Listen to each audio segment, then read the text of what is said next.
At ang isa pang nakakatawa, pag-uusapan nyo yung modernization program kayo sa LTFRB, kung paano ayusin yung sistema rito, ba't pa kayo pumunta sa Boracay? Nagsasayang ng pera. Sa Boracay pa talaga kayo nagkaroon ng inyong pag-usap-usap. Samantalang naghihikaw si mga jeepney driver dito sa paghahanap buhay, tapos kayo doon maghahayahay sa Boracay. Noong 2021, merong inilaan na budget from DOTR ibinaba sa LTFRB na 319.3 million. Hindi nyo ginamit ito. Ang laking halaga na hindi nyo ginamit, na sana ito ay para sa information dissemination magagamit.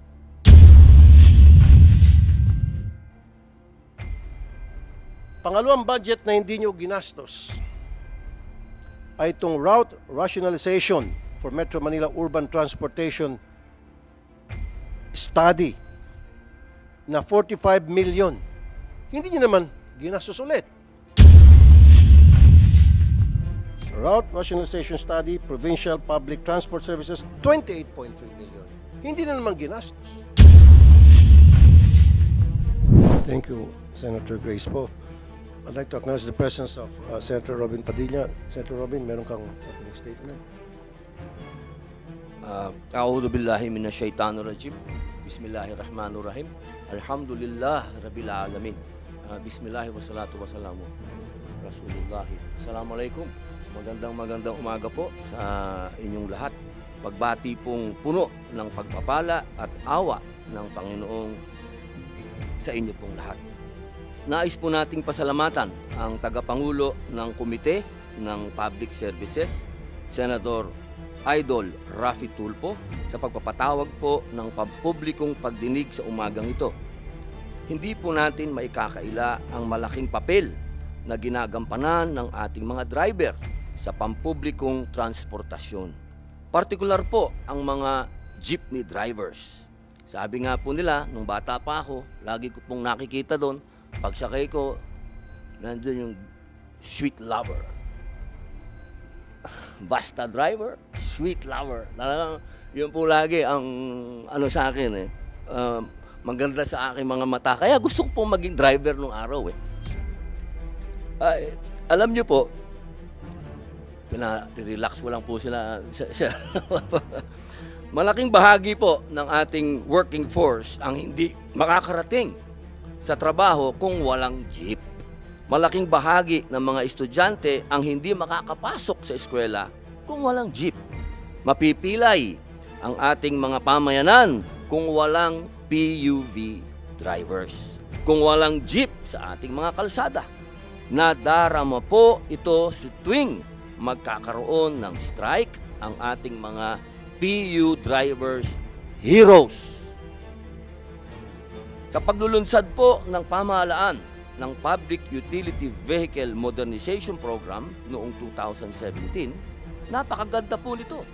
Layon nitong isaayos, rebisahin, pagandahin at bigyang solusyon ang mga hamong hinaharap ng ating mga jeepney drivers. Ang ganda po ng batas para po sa mga jeepney drivers.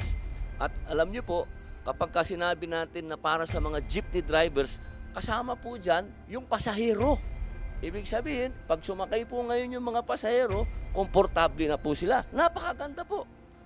Ngunit, sa panahon po na tila mas marami ang dumadaing, umaaray sa isinusulong na programa po ng ating pamahalaan. Hindi po tayo maaring magbingi-bingihan bilang tayo po ay mga public official, tayo po ay nag-oath na pangangalagaan po natin ng ating bayan, na taong bayan. Kailangan po nating pakinggan ang ating mga bayaning jeepney drivers. Narito po tayo ngayon, umaga, upang makinig po sa mga bawat panig na inimbitahan po ng komite. Ito po ay napakagandang pagkakataon upang mapusisi po natin ang mga implikasyon ng pagpapatupad ng programang ito.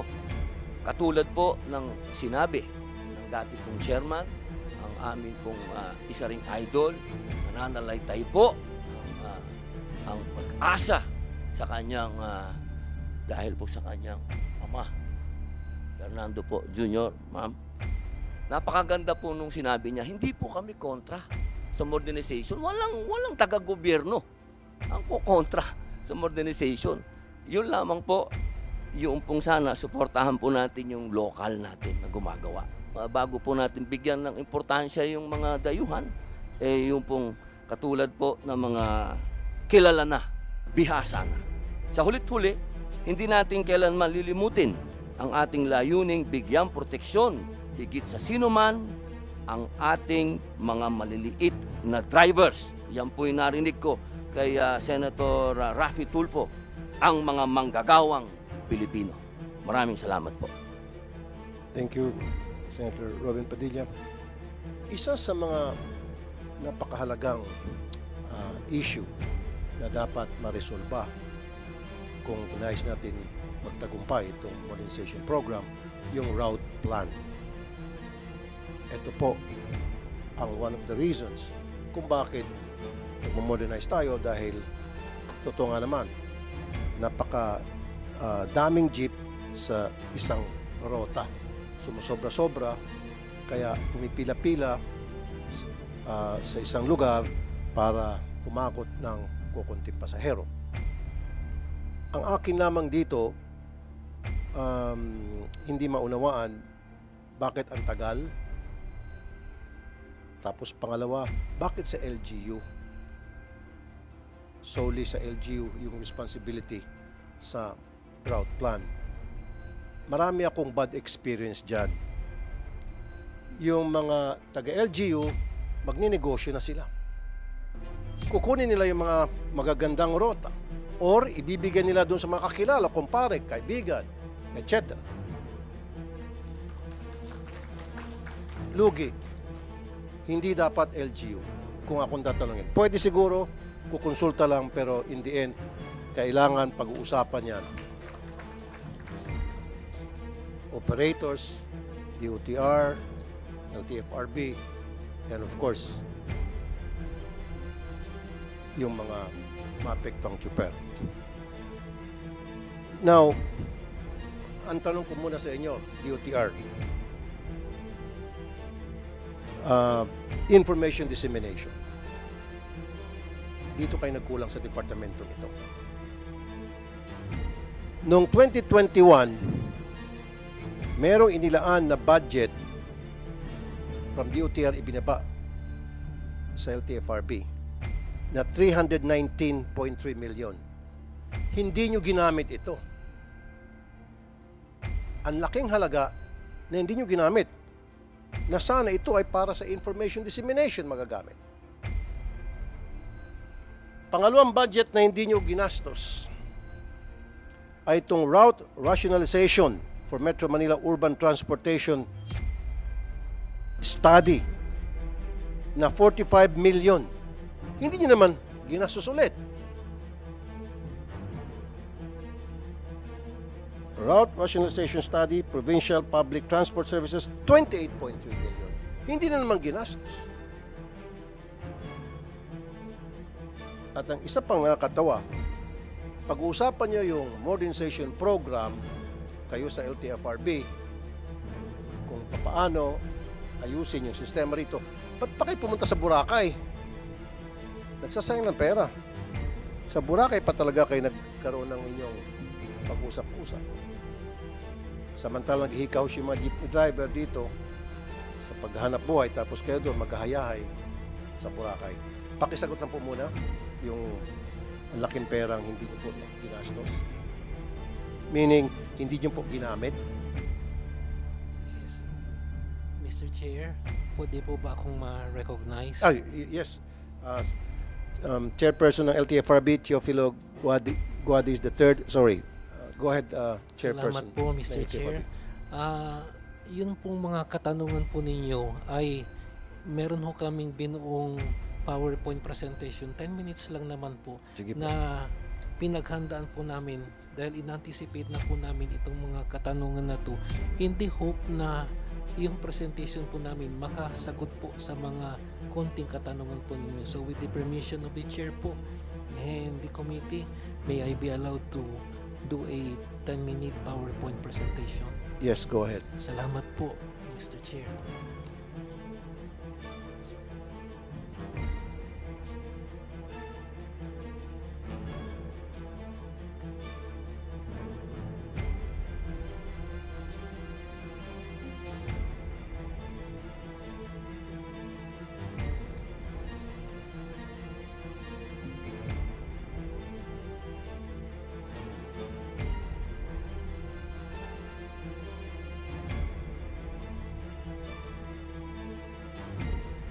Maayong buntag, Mr. Chair. Good morning, everyone. I am Joanne Elmidolan, the officer in charge of the Franchise Planning and Monitoring Division of LTFRB. Please allow me to present our presentation on the Public Transport Modernization Program, formerly known as the Public Utility Vehicle Modernization Program. The PTMP has 10 components comprising of the initial implementation, regulatory reform, industry consolidation, the local public transport route plan or LPTRP, the route rationalization, financing, fleet modernization, vehicle useful life, stakeholder support, and communications po. Through the implementation of these components, the PTMP aims to establish an organized, efficient, and responsive public transport system that will provide sufficient, comfortable, accessible, safe, sustainable, and affordable mobility for all. At present, the PTMP's components, specifically the initial implementation and the industry consolidation, recently concluded last April 30, 2024. Next slide, please. On the industry consolidation and development po, as of April 30, 2024, the franchise consolidation process has reached 83.38% with 159,862 out of the 191,730 baseline units consolidated. This includes a total of 4,561 routes for PUJs and UVEs, encompassing 140,434 units, which accounts for 82.50% of the nationwide total for these vehicle types. Additionally, 1,529 routes for higher capacity PUVs, such as minibuses and PUBs, have been consolidated, involving 19,428 units across the country. In total, there are 6,090 consolidated routes for PUJs, UVEs, minibuses, and PUBs po. Okay, we also, there are also 1,781 transport service cooperatives and around 262,870 members formed, while 1,183 corporations formed.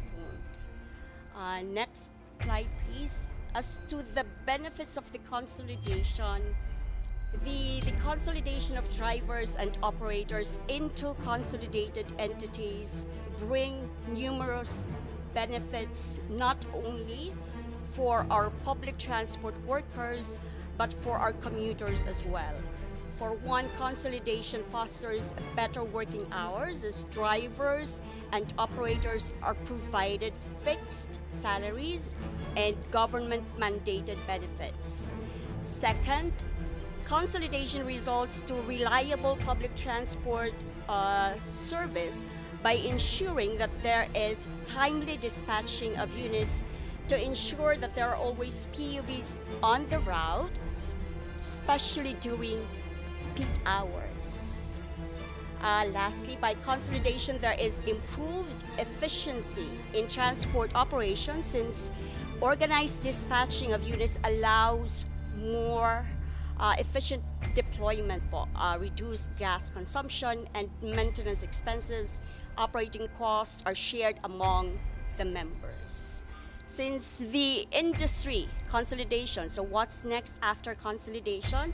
Since industry consolidation has been concluded last April 30, 2024, the focus will now shift on developing or strengthening the capacity and operations of the consolidated entities, mainly through capacity building activities or assistance which will be provided by the Office of Transportation Cooperatives.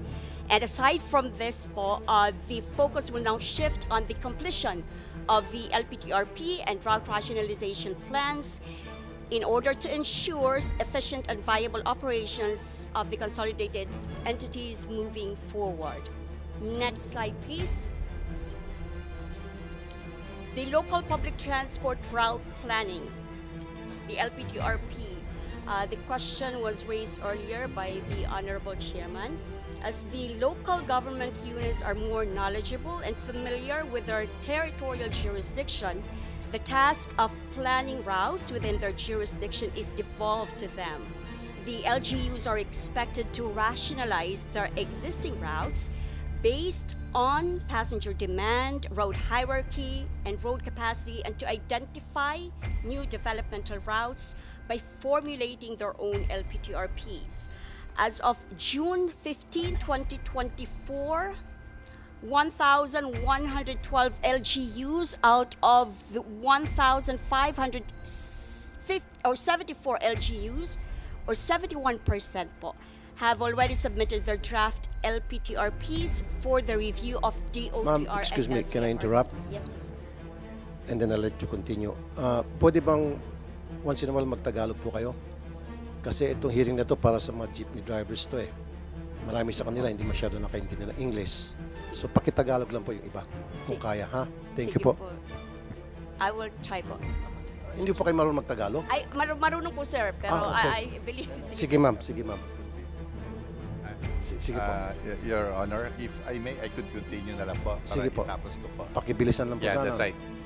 So anyway po, yung objective natin dito sa LPTRP po, umabot na ho tayo ng 71% among all nationwide po. So sila po ay either meron nang naipasa or nasa process pa po ng amendment.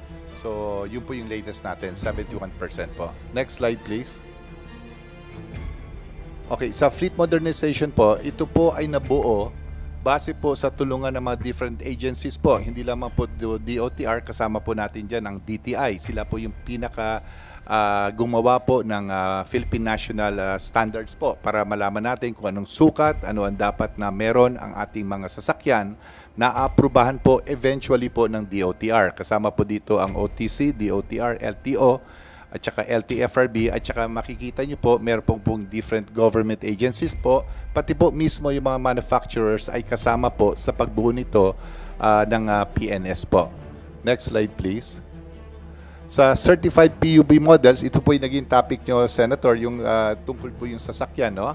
As of now po, sa buong PUV models na naaprubahan ng DOTR ayon sa PNS, umabot na po tayo ng 59% ay sila po ay local manufacturers. Para lang po iklaro ko kung anong ibig sabihin po ng local manufacturers, ayon po to sa DTI, kailangan merong 25% ng kabuuan ng sasakyan na merong mga parte or mga bagay na ginawa ng local assemblers para po masabi na ito ay local brand po. So 59% po at yung 41% yun po yung mga nasa ibang bansa po.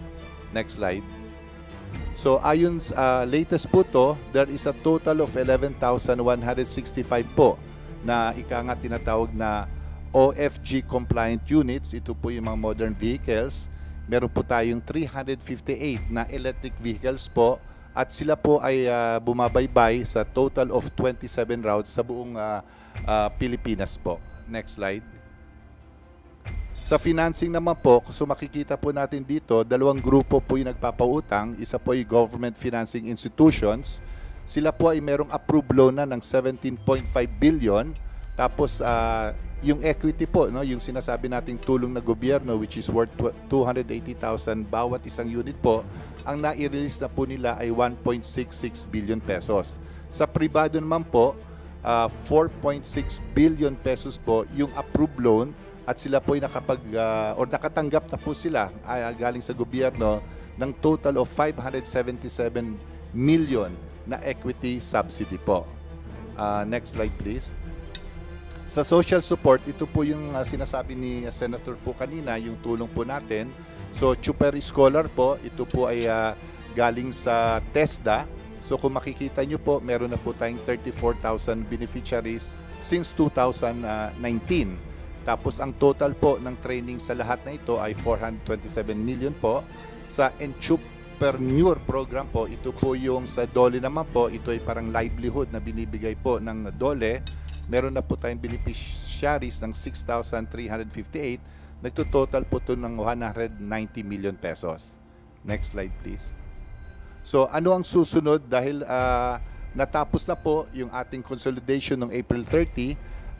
Konting background pa lang po, ito po siguro pang 7 or 8 extension na ng gobyerno. Ang huling extension po last year, nung March po, nung huling hearing po natin sa Senado, 2023, in-extend po ng ating Pangulo ito up to December 30, 2023 or December 31. Ngunit pagkatapos ng deadline po, lumapit po yung ating secretary, si Secretary Bautista, sa ating Pangulo dahil meron pa po mga hiniling yung ating mga transportation, not only groups, pati miyembro mismo na gustong humabol. Kaya po binigyan po ng extension muli ng ating Pangulo hanggang April 2024 po, kaya yun na po yung deadline. So ito po yung susunod na bagay na gagawin po ng DOTR, LTFRB at saka mga ibang agencies po. Sa short-term to medium-term plans po, once na ayos na po yung mga pagpo-process ng mga sa provisional authority, eventually po magkakaroon na sila ng CPC, Certificate of Public Convenience po, bibigyan po ng 5 taon yung mga sasakyan. Pero ito po yung mga traditional jeep pa lang. Pag sila po ina-convert na into modern po, sila po ibibigyan ng 7 years. Ito po yung katanungan nyo kanina sa LPTRP po. Ang project po namin, and we have to be to report po to you, this will take up to year 2026 po, yung LPTRP. Yung po yung objective natin na bago matapos or pagdating po ng 2026, aabutin po natin with our objective na mag 100% po, kasi ang ginagawa po ngayon ng LTFRB, DOTR, sila po ay may mga trainings, may mga capacity building with the different LGUs po. Kailangan po talaga nila ng tulong further para ma-finalize po yung LPTRP. So ang project po natin by 2026, hopefully po ma 100% na po natin. Na yun, sa refleeting po, ito po yung pinakahuling component. Kaya sinasabi po natin sa mga transport sectors noon pa na huwag nila pong isipin masyado yung pagbibili po ng mga modern vehicles because this will not happen soon. In fact po, ayon sa programa, yung refleeting po is 27 months. Ibig sabihin, pag nagsimula ka na at kailangan mo na mag-refleet, you have a total of 27 months na yung iyong units ay maging 100% po na modern vehicles. Ngunit, yung 27 months po na yan ay magsisimula lamang pag yung lugar mo ay nabigyan na ng LPTRP. So kung idadagdag po natin ang projected deadline sa LPTRP na mag-e-end po ng 2026 at papasok na po yung obligasyon ng ating mga kooperatiba at korporasyon na mag-modern, after that is 27 months, ang aming projected po by 2030, siguro masasabi na po natin na almost 100% na po ay ma-attain na not only LPTRP, pati po yung pagmamodern ng vehicles. Last slide na lang ata. Next slide. Yes, sa LTO po yun, I think it was one of the questions raised by the committee. Mamaya po yung LTO. Next slide, please. Next slide. Ito po yung one of the questions that was raised, yung possibility po ng government subsidized bus program. I think ito po yung tungkol sa EDSA busway nung huli po nating hearing. Ang plano po talaga dito, dahil naging successful na po yung ating EDSA busway, nagkakaroon na po ng magandang disiplina na ito'y binibigay na lamang natin sa mga dapat dumaan, which is yung EDSA busway. ang ginagawa po ngayon ng planning department ng DOTR, gumagawa po sila ng study and hopefully ma-finalize soon dahil we plan to expand the EDSA busway. Ito po yung sinasabi ni Senator Ejercito na yung mga malalaking sasakyan, yung mga mass transit, we have to expand. And hopefully po, pag na-expand natin ito, hindi lamang dadagdagan natin yung mga bus sa EDSA, ngunit aabot na po ito sa ibang destinasyon. Not only Monumento or PITX, aabot po dapat to hanggang Alabang, hanggang sa sa kabila naman po hanggang Valenzuela. So yun po yung aming project or plano po para ma-improve po lalo yung ating serbisyo ng bus dito po sa EDSA. I think yun na po yung ating presentasyon. Maraming salamat po. Thank you, Mr. Senator Grace po. Thank you, Mr. Chair. Yun nga yung nagiging problema dito. Bago pa sana nagkaroon ng modernization initiative, dapat yung mga ruta nga, inuna yon para alam nga kung saan babaybay. Diba? Yung pag-aaral, dapat dun ginamit. Ngayon, Mr. Chair, siguro sa inyo, mas makikinig sila, no? Para sa akin kasi ito, ang ganda pakinggan 71% of LGUs have submitted the local public transport route plan. Pero, LTFRB has only approved 12% or 185. Yun po yung totoo doon. Maganda pakinggan yung 1,112 Pero ang totoo noon, 185 lang talaga ang viable. Now, that's fine. The only thing is, ang pangako kasi nila, that by June, dapat 50% na yung na-approve. Pero actually, 12% pa lang.